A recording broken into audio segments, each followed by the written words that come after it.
This is Kyle with ELev8 Off Road, and we are at Jeep Invasion 2024 showcasing our newest product on the Jeep JL.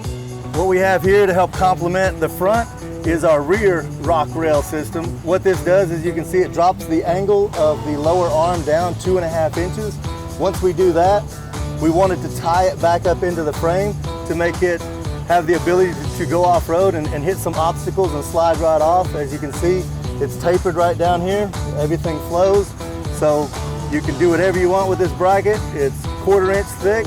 It's very, very heavy duty. Don't let the looks deceive you, because you can beat on this bracket.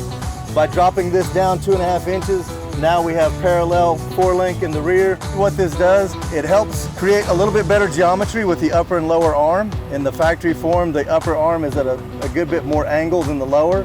So we drop it down so the angles match up. It does help the ride with a little bit softer angle, and it just kind of helps complement our product for the front. We have a similar product on the front that's a rock rail drop system as well. We offer a lifetime warranty on this product.